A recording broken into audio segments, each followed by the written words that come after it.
40 something gamers, your man Sharon, also Mark here on 40 something gamers. We're going to talk about a game changer. We're going to talk about a game that changed the whole genre. I don't even think before this game series, there were any other games like it. We're also going to talk about one amazing fact that I didn't know about this series or IP was that Capcom really didn't believe in it. I think they expected to sell 500,000 copies. And also before the series, I can't even think of any series that was actually like that on that level. So really, we're going to talk about the series, and we're also going to have Sharon rank it. It created a whole genre series. The IP has been around for damn near 30 years. I don't do scary games. Ladies and gentlemen, the game series I'm talking about is Resident Evil. First question, before Resident Evil, can you think of any games that were like Resident Evil? Because it actually created the horror survival genre. Even games that I think that touched upon scary games. I can only think of Castlevania.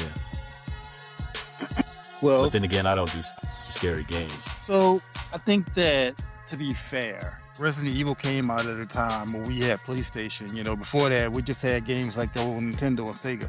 I think maybe we had the Sega CD, which I didn't have at the time. So maybe the scariest game at that time, it's probably laughable. It's gonna be Night Trap, which is not scary, but it was marketed as a horror game because of the elements in it. But it's more of like an 80s kind of hokey horror. But it was no Resident Evil, and I can't honestly think of anything in my lifetime before that would have been horror. I know we had the Nightmare on Elm Street and the Friday the 13th, which Friday the 13th Nintendo was fun. Yeah. Low key kind of creepy if you played it by yourself and you were in the 5th grade like I was at the time. So, but other than that, there was no Resident Evils. Now, if I'm wrong, y'all let me know. Yeah, so there was nothing like that. Oddly enough, man, it's the godfather of the genre, and it was survival horror. It coined that, and then it was inspired by 1989's Famicom game Sweet Home. So I never played that. And then 1992 was Alone in the Dark. I started to say that, but I've never played that. So this is 1996. So now it's 30 years old. And then one thing that is done successfully is I can't count the many movies. It's now a popular movies. They also had a series on Netflix, Raccoon City. So it also transitioned into a movies and a series. So picture this. We're going from 16-bit to 32-bit. Around this time, again, the PlayStation, Tomb Raider, back at the time was amazing. And then this game comes out. And I remember people being downright scared of this game. I had a roommate who had a PlayStation. Again, I had the Sega Saturn. It came out first on the PlayStation, later on the Sega Saturn. And we're gonna show games from the series. My roommate played Resident Evil. And yeah, I remember my first duty station that my friends were scared of playing the video game. Me personally, I don't do scary games. It was scary. I remember, you're in that mansion. And then I also remember Resident Evil 2. You're out in the streets, cars are on fire. So what was your introduction, man? Have you played the first two that came out? Yeah, man. I remember when that game first came out. I want to say that we may have still been in school, and I rented it. Okay. And, just kind of messed around with it a little bit. And, it took some getting used to, but it was for the time frame of what it was pretty creepy, pixelated looking by now standards, but it was fun, pretty eerie for its time frame. Yeah. With the dogs jumping through the windows and, the zombies, just kind of hear them and all of a sudden they're just kind of walking at you, So I actually enjoyed it a lot. And then Resident Evil 2 was a major upgrade from the first one, in my opinion, because it expanded the game and it also introduced Claire and Leon, So, it was a good game. Now, I didn't play the third game for some time. In fact, I know a couple of years back around COVID, they re-released it on the PlayStation Store, and that's when I actually played that one. See, I kind of jumped around with Resident Evil. I played 1, 2, and I skipped 3, but somewhere down the line, like around 05, 06, I had the Nintendo GameCube, and Resident Evil 4 came out. Mm-hmm. But also at the same time, you take it back maybe about a year or two, they re-released the first Resident Evil on the GameCube, and it had sharper graphics. It was really well done for a remake. The Yeah, rest is and history. which one is Codename Veronica? Because I think they That was a had that on. Dreamcast. Okay, the Dreamcast. So That that was was a Sega Dreamcast. whole separate thing. Or okay, Same I zombies, different yeah, place. But yeah. and again, this is survival horror, and Mhm. like you said, it was never. It was something you never seen before. One thing that I couldn't get past was the controls. The controls were weird, something weird, or it was different, and I don't know Yeah. why they did that. I mean, it's such a learning curve compared to what controls we're used to. How did you Yeah. feel about that? And again, I don't do horror movies. Is there a way that you can reverse the controls, or is that just the way the game is? Because it's like the orientation is Yeah. weird. It's like playing a game with an airplane. Down is up is down. The orientation down.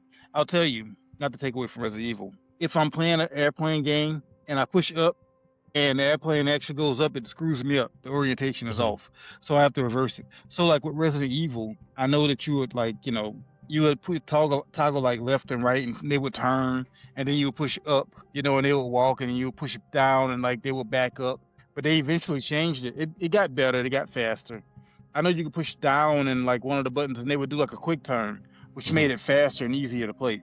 But Yeah. you know, it never. I guess the control never bothered me so much, because it's a 3D game, so it's not side scrolling. They're not moving left and right.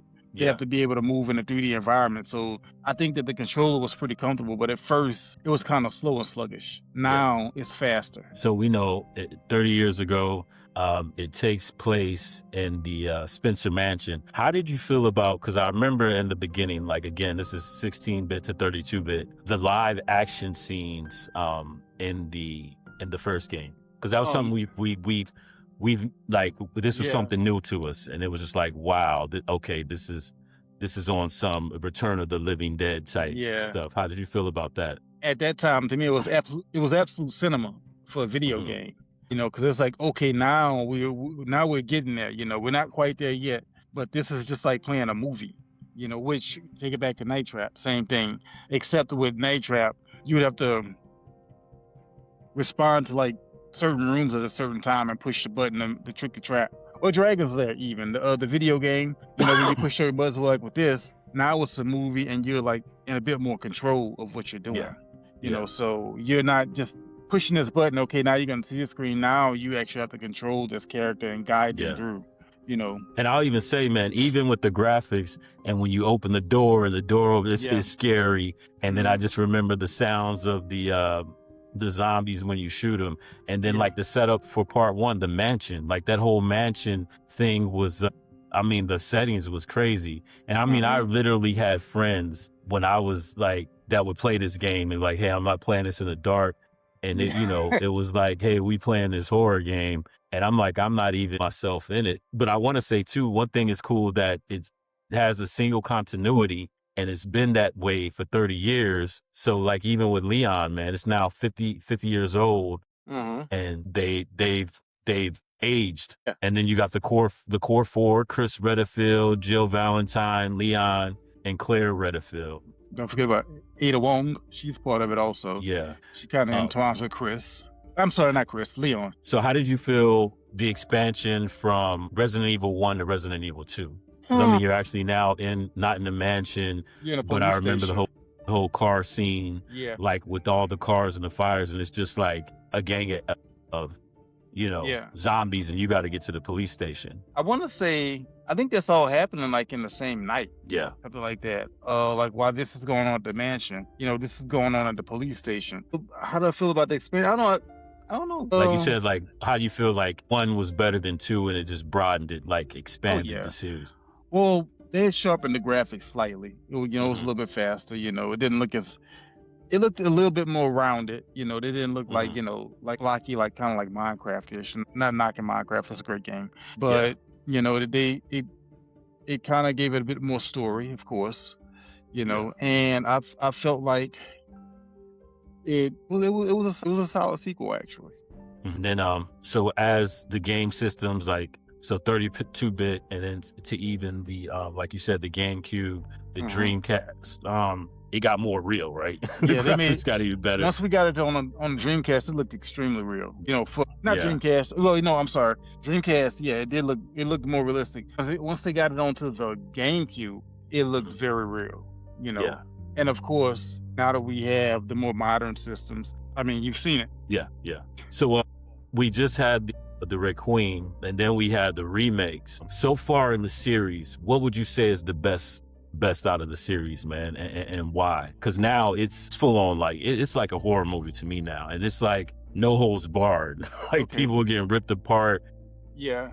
Yeah. So out of the series now, 30 years into it, man, what would you consider your favorite and why? So I'm gonna always go OG for the very first game because I mean it's the first game, even in the pixelated era. And also I believe that there's a remake of it now, or they're talking about like another remake.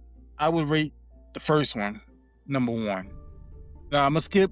Oh, I'm gonna skip 2 and 3 right now because for some odd reason number 4 reintroduced it like in a total different light because Yeah. now we have Leon and he has an infrared on his gun and you're in the European countryside. You know, you're not in Raccoon City now. Yeah. You got the European countryside, so that reintroduces it. And I'm gonna go with that for number 2. But now I'm gonna jump to Resident Evil 7, the Biohazard, when they're in Louisiana. That was total rebrand. You know, again, great game. You know, the whole Louisiana. I live in Mississippi, so Louisiana's like that's over there. That's that way. Yeah. So I can kind of see how that would look. You know how that looks and everything. I've seen places that look like that. So that was a great game. I'm gonna give that my number 3. Although that should be somewhere closer to number 2. Yeah. Because even with that, man, the setup is, Yeah, it reminds me of like Texas Chainsaw yeah, Massacre. You're in this house, these yeah, people are crazy. And the thing now is that with the newer graphics, they're coming at you and this looks yeah. real. And I Like I played it in seen, VR. yeah, it looks, I don't even know how you played it in VR I didn't because play alone. it looks like they're coming at you. There's one scene where you're in the garage with the car Yep. and the whole family's freaking crazy, man. You're in this, Yeah. it's just like a movie. And Like the I sad said, thing is, they got your wife, so you went yeah, out there to get her. yeah. And you know, number 6 is number 6 is I'm sorry, number 8 is an expansion on that one. So, Mhm. which is a good game, but Resident Evil Requiem. Yeah, is that in New York or something? It's like with the it's in It I want to looks say New York or Chicago. Yeah, because don't they mention Missouri? I think it's somewhere in the Midwest. okay. Yeah, they're in the city in it, but then also when you're playing with Leon, then this part is cool. He goes back to Raccoon, like the Raccoon City Police Department in the games. Mhm. You know that it's still there, but it's like kind of laying in decay and like the walls are missing and everything, and you have to go in there and like staircases are missing. It's just like, you know, the bomb. Of course, the bomb did go off in the games. You have to go back to that place in the game. It's like, okay, I remember this. I remember this. I remember that part. You know, but you know, you can't really do anything with it because I think it's just a throwback, and it's a really good throwback. And Requiem is a great game. You know, so what was that? Yeah. But I watch this stuff on YouTube, y'all. I'm not partaking. Before we get into the remakes, where does the village fit into this? Because I seen the village. I watched the story of the beginning, like the wife gets just shot up. Where does that fall into the series? Because that one is even crazy, man. Okay. You're out. So now, Village falls in after Resident Evil 7 Biohazard, and the guy that you're playing with in that game, I want to say he dies at the end of it or something like that. And Chris Redfield, you're playing with him in Village. So now he's trying to save the wife and a child or something like that of the other guy. And you're out there in the European countryside, and the castle looks like Castlevania. And it falls after 7. 7 and 8, you know, after that, it's a total reset again. And then we get Requiem. But I believe that there's gonna be downloadable content pretty soon. Don't you know, Yeah. don't quote me on it, but I think that like at the end of the game, I want to say they kind of hinted at something. Like I think that Chris was there as well, so I'm hoping for some good downloadable content. So I didn't realize this. Like I said, Capcom did not. They did not think, because they called it Biohazard right back in Japan. Yeah. But they did not think this game was going to be anything. So they expected to sell 500 units. Well, it's But all wrong. yeah, because as of right now, it's so 180 million units, making it Capcom's most successful software series. And remember, Capcom is the Street Fighter 2 IP. Mega Man. Yeah, Mega Man. And then also, it's credited for sparking the massive global interest in zombie cinema in the 2000s. Resident Evil 4 popularized the over-the-shoulder camera, which became so it's crazy. Oh, I want to get to the movies, man. I remember I guess the first one came out in 2000, early 2000s, and they had the girl, you're all gonna die down there. Yeah, it's about 2002. 2002, and it's like it's had a successful run. I don't even remember how many Resident Evil movies there are. Let's see. There's the first one. There's Afterlife. Then there's a third one. It's about 5 or 6 of them. And then they have like the one that's called Welcome to Raccoon City, which is kind of like. Is that the Netflix series? No, that was the Netflix series was a different one. And then the Netflix series, I think that revolved around Wesker. Yeah. Because that was played by the guy that's in John Wick that passed away. I can't think of his name. What's this guy's Lance Reddick, however you say his name. I'm not trying to be disrespectful, but anyway, it was him. But Welcome to Raccoon City was kind of more or less based on the video games a little bit, particularly the second game. You know, because it takes place at the police station and it has like all the different characters in it. But I know the movies has, how you say her name, Mila Jovovich? Yeah. She carried that. Yeah, she carried it, like from the first one, into the many different, so I guess because of this, we have like The Walking Dead, and we have, so it sparked interest into that whole genre, which is phenomenal. And then also the remakes. Like, I tried to play Resident Evil 2. Yeah, I couldn't do it. But because of it now set the bar for reimagining video games as the technology got better and they can make it better and even realistic. So how do you feel about Resident Evil remake, Resident Evil 2, compared to you played the original version? Oh shit. It was fire. Yeah, with the updated graphics, yes, that was a good game. Yeah. It stayed to the storyline, of course. It still kept that. Yeah. But it was polished. You're taking a 32-bit game and with story and everything, and you're putting it with today's system, which at that time was PlayStation 4, Xbox, and it's almost as if they just took the game and just totally remade it with the modern graphics. I mean, it looked very, very well. Number 2, and the third one as well. I can't remember what the subtitle was called, but I know that you were playing with Jill Valentine, and you're running through the city, and you're being chased by Nemesis. Yeah. Oh yeah. Nemesis. I think that's what it was called, Resident Evil Nemesis. Yeah, it was Resident Evil Nemesis. Okay. And then they introduced Nemesis, and I mean that guy. Yeah. That's a whole different ball of wax. Yeah. And I guess Reclaim, man, it became the fastest selling title, selling 5 million copies in the first 5 days, 7 million within the first 2 months, man. And then I guess with the films, all the films have made grossed an estimate, the whole franchise, $12 billion. Like, man, like that's a lot of money. 30 years here we are still making with the franchise. And then I like how it set up the reimagined video games, because now we're getting those older games reimagined. Shout out to Final Fantasy VII. Yeah. Man. I think that they're doing the same thing with Ocarina of Time, Legend of Zelda. Yeah. I've seen somewhere where they're redoing it and they're gonna make it modern and put it on Nintendo Switch 2. I'm here for that because Ocarina of Time was a great game and I would love to play through it again with modern graphics. Yeah, and we said I wonder, have they ever remade or revamped Resident Evil 1 as the systems got better? Like I said, I've never. They did it on the Nintendo GameCube 20 plus years ago. And I want to say that I believe that they're doing it again, or maybe they've already done it. Yeah. But like the last time I played Resident Evil 1 was on the Nintendo GameCube. So I read somewhere that they were gonna redo it and bring it modern. It's like, okay, I mean the franchise, $12 billion franchise, and then it's Requiem. Yeah, Requiem. 7 million copies in 2 months. Who was your favorite character in the series? Leon. Leon's a badass, yeah. And then he's aged throughout the... Yeah. He's our age now.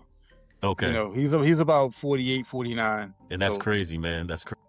Yeah. Like 30 years into it. Yeah. Man. And then like, who is the hardest? I mean, Nemesis looks like he's hard, but who is the hardest and most creepiest? Because I've seen a lot of the characters, man. I mean, in the village, just like one wish-looking lady. To you, what is the most badass creature in the Resident Evil series? Wesker. In Resident Evil 5, Wesker moves like he's in the Matrix. You know, you shoot a bullet at him, and you know he's just you know, she's moving like that. So Wesker's, and he's not. It's not that he's scary. He's just a badass. Yeah, you that's know, crazy. and the fact that he can move like that, where it's like, okay, like now you got to change your strategy. You got to do this, and then you got to shoot at him. You know, but yeah. So, ladies and gentlemen, it's another great episode of 40 Something Gamers. Rocking a shirt. Don't forget to check out our merchandise. It's on the you know, information's here. Any closing words, man, before we jet out talking about the horror series, man? To change it up a little bit, if you're a fan, go see the Michael Jackson movie. Oh yeah, it was great. Great, I loved it. Listen to the critics, and after you come out of the movie, after you finish eating all the popcorn, don't forget to get your exercise, sunshine. You know. Yeah, that's what I was gonna say. Exercise, vitamins. I'm Stay fresh fit. off of a respiratory infection. So yeah, stay fit, live healthy.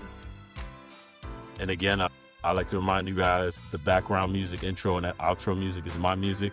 Check out my music, FURYUS is my hip-hop persona, and then my name, Marquivas Nias, is for my instrumental persona, and we playing in the background.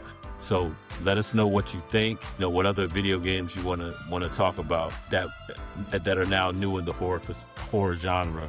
Ladies and gentlemen, it's myself and my co-host Sharon signing off for another great episode of 40 Something Gamers.